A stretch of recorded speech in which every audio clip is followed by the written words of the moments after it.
Bom dia a todos, como estão vocês? Tudo bem? Dando continuidade ao conteúdo aí nosso de calorimetria. As diferentes tipos de transferência de calor. Então, primeiramente vamos estudar calor sensível, né? E depois vamos estudar os calores latentes. Bom, o calor sensível, lá na live até o professor tinha pedido para vocês fazerem um destaque e escrever que o calor sensível, a característica dele nada mais é que variar a temperatura. Então, vamos lá, e manter o estado de agregação. Então, exemplo, ele vai variar a temperatura, seria a variação de T, que é T final menos T inicial.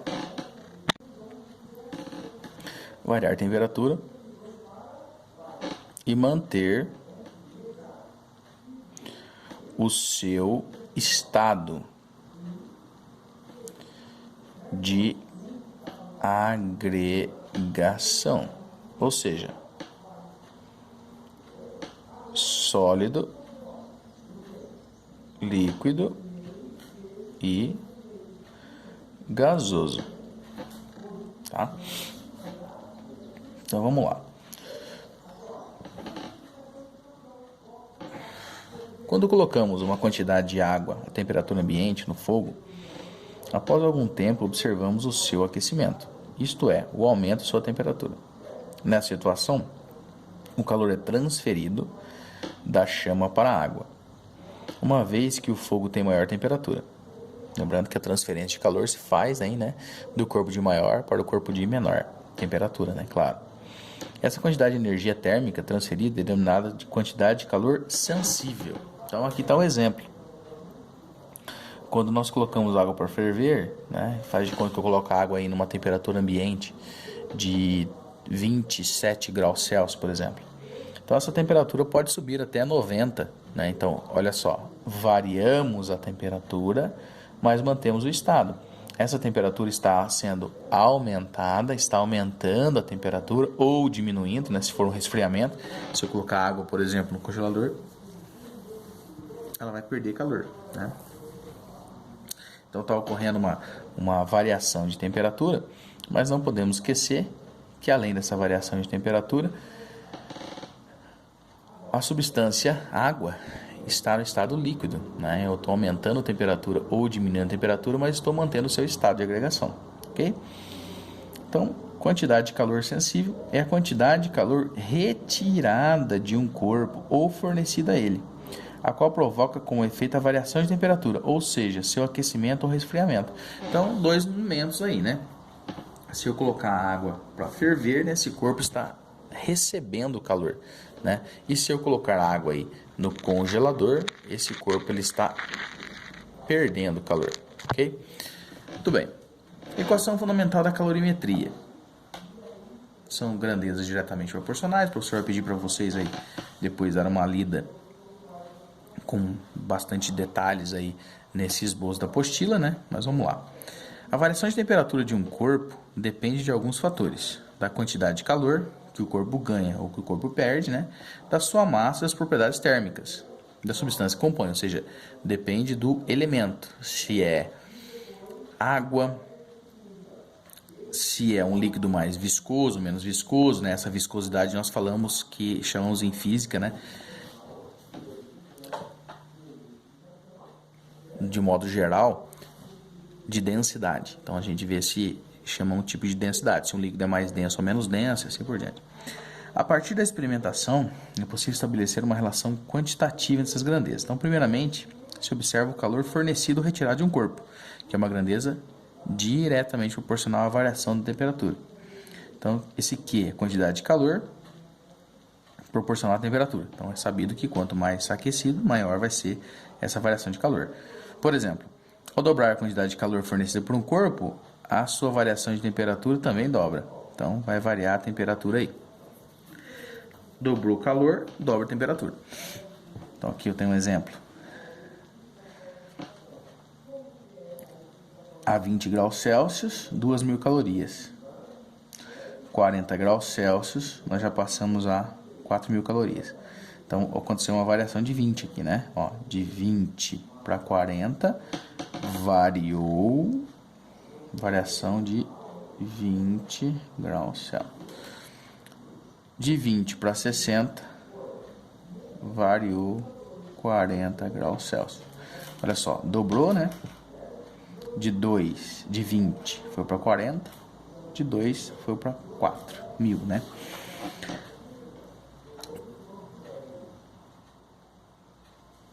Segundo, a quantidade de calor retirada fornecida, provocando uma variação de temperatura pré-estabelecida, é diretamente proporcional à massa do corpo. Por exemplo, para aumentar 20 graus Celsius, a temperatura de uma quantidade de 200 gramas de água é necessário dobrar o calor para 100 gramas de água. Ou seja, nessa primeira fase, nós fazemos um estudo entre temperatura e quantidade de calor. Nessa segunda fase, fazemos um estudo entre temperatura e massa. De 20 para 40, né? Dobra. De 20 para 60, quadriplica. Então eu tinha 2, foi para 4.000 calorias. Então vai dobrar também, que dobra, né? O dobro de 100, 200, ok?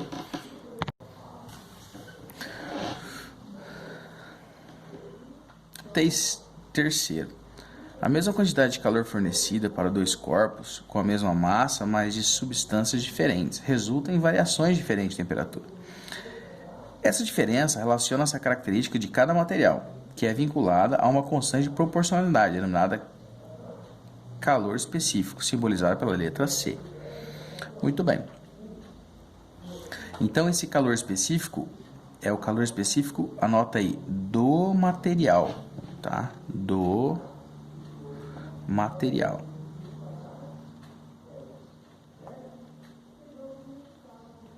Do material. Então, como o professor disse, depende do material. Tem material que tem mais facilidade em receber calor, outros materiais têm mais dificuldade em receber. Então, com base nisso, chegamos aqui, ó.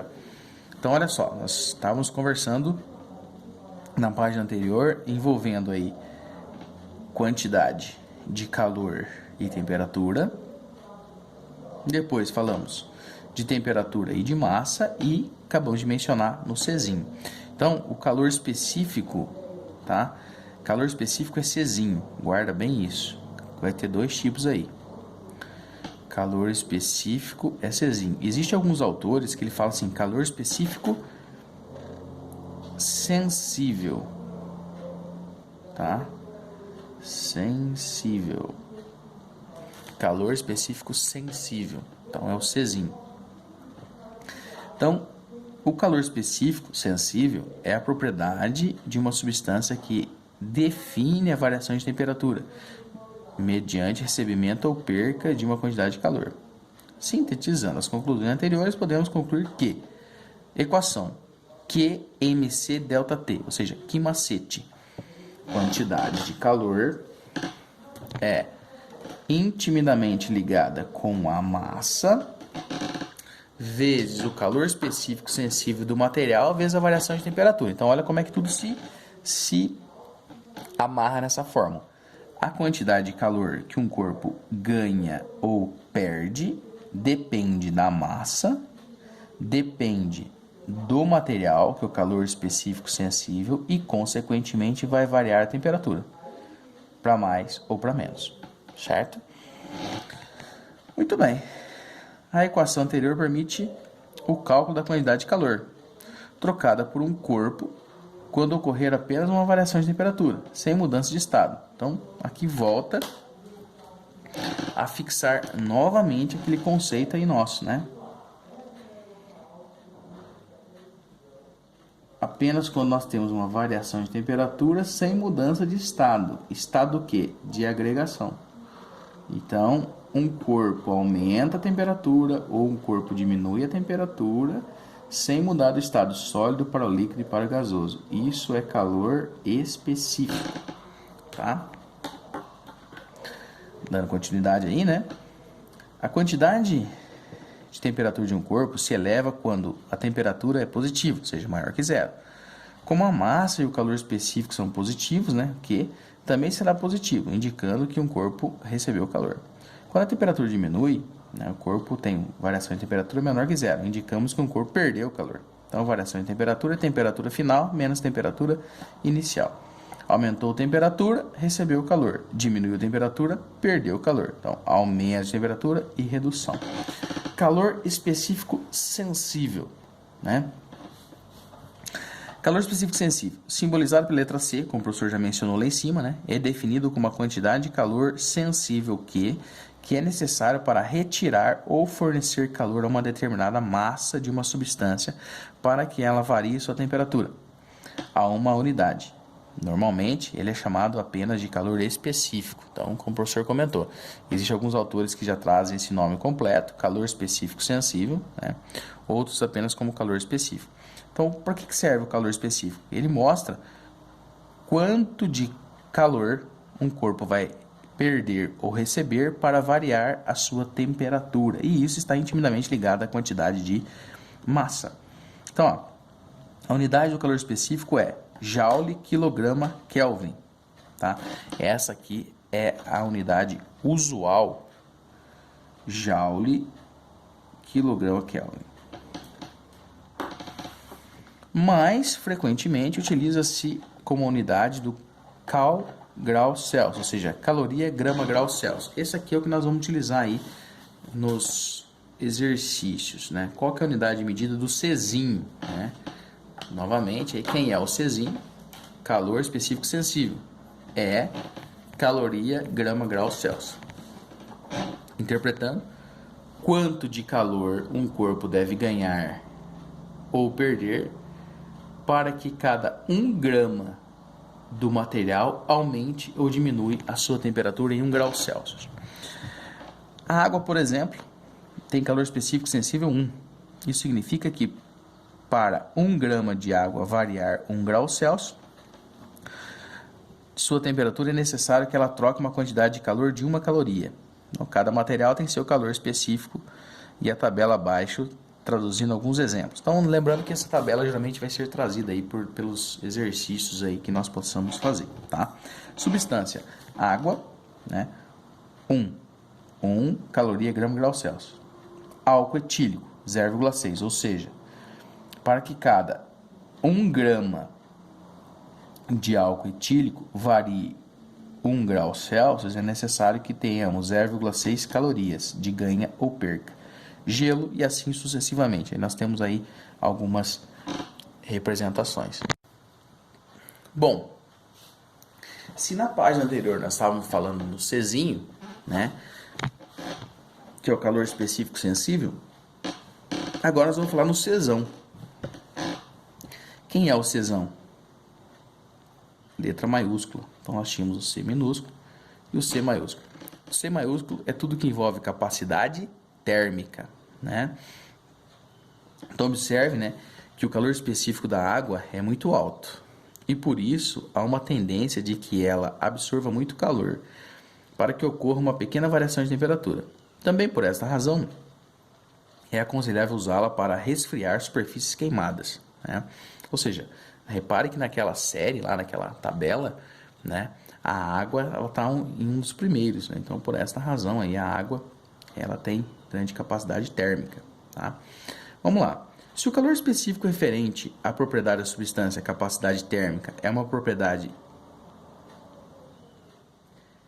inerente a um corpo ou objeto, como um todo, a sua capacidade térmica de um objeto define a capacidade que ele tem de perder ou de receber calor.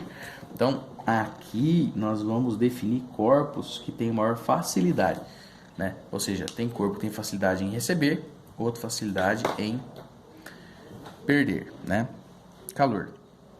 Cada um variando a sua temperatura. Então, Czão. Czão é a minha capacidade térmica, é a quantidade de calor intimamente ligada com a variação de temperatura. Então, dando sequência aí.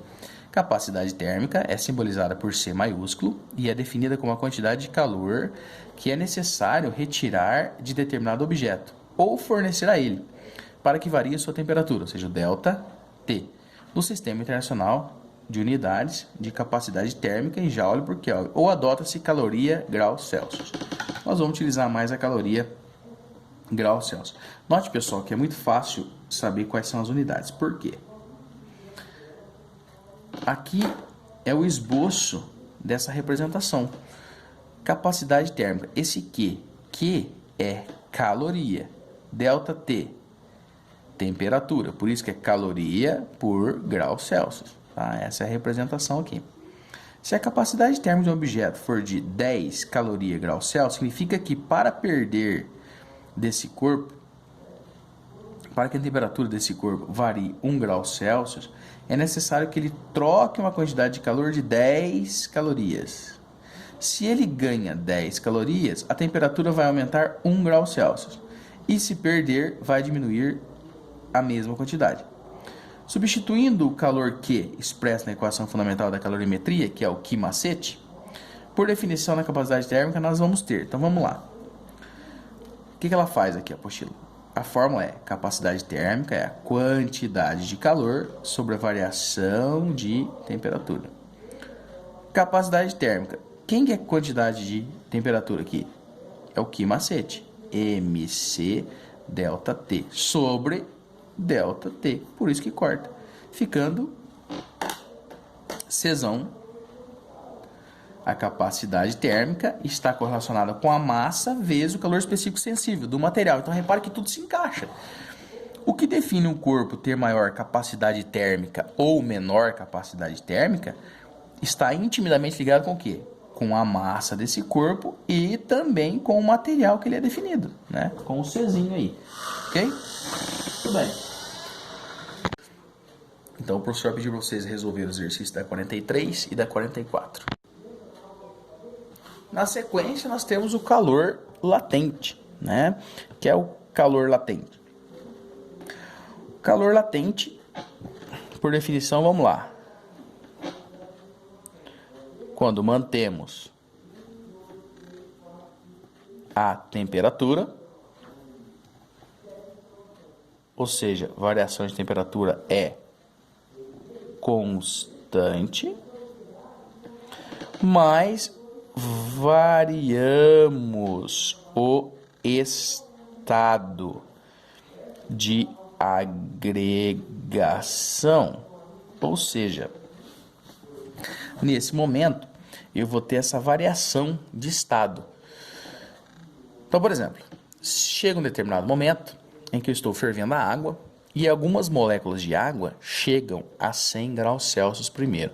Quando essas moléculas de água chegarem a 100 graus Celsius, vai acontecer a transformação do estado líquido para o estado gasoso. Então, em alguns milionésimos de segundo, essa molécula está a 100 graus Celsius no estado líquido e durante a transformação ela mantém 100 graus Celsius e muda para estado gasoso. Isso é latente. Latente. Ó, latência, aumento ou redução, tá? De latência. Indo então para a nossa apostila aí. Você já estudou as fases da matéria, né? E sabe muito bem que as moléculas estão presas uma à outra, ou seja, estão compactadas. Para provocar uma mudança de fase, é necessário interferir nessas ligações e para fazê-lo, né? Um corpo deve ceder ou retirar energia das partículas. O nome dessa mudança é chamado de mudança de fase ou estado de agregação, né? Então, a mudança de gasoso para sólido também é chamada de sublimação e mudança de gasoso para líquido é liquefação. Então, essa tabelinha aí, uma tabelinha que nós já conhecemos aí infinitamente, né, durante aí todo o estudo termodinâmico, aí desde do Fundamental 2, né? Estado sólido, líquido e gasoso, né? Do sólido para o líquido eu tenho fusão, do líquido para o gasoso eu tenho vaporização ou ebulição, gasoso para o líquido condensação, líquido para sólido solidificação e a passagem, né, direta, né, instantânea de sólido para gasoso sublimação e vice-versa, né? Então as mudanças de fase são processos que ocorrem mediante as trocas de calor e sua variação de pressão. Muito bem. Algum complemento aqui, né? Calor latente, calor de mudança de fase. Muito bem. De forma geral, a explicação aí que eu fiz aqui no início, né, na introduçãozinha, vocês vão dar uma lida e vão chegar a essa forma aqui, que é a definição exata do calor latente. O calor latente, ou seja, a latência, ela depende, claro, da massa, né, do tamanho do material, a quantidade de massa a ser transformada. E como a variação de temperatura é constante, note que ela nem aparece aqui, ó. Tá? Ela nem aparece a variação de temperatura. Assim, a definição de calor latente é a quantidade de calor que uma substância recebe ou perde por uma unidade de massa para mudar de estado físico. A unidade de calor latente no SI é o joule por quilograma, mas é usualmente utilizado por caloria por grama. Por quê? Muito simples. Então, as unidades que nós nos preocupamos, né? Calor latente, aqui. Olha só.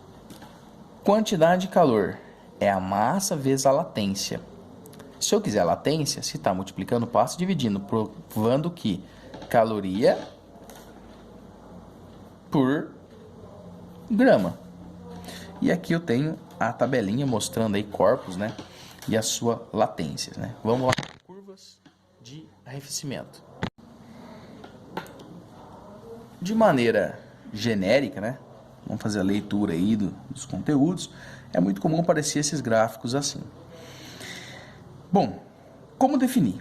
É um conteúdo mais importante. Apareceu o gráfico em curvas aí, eu vou estar trabalhando com dois tipos de calor, o sensível e o latente. Então, olha só.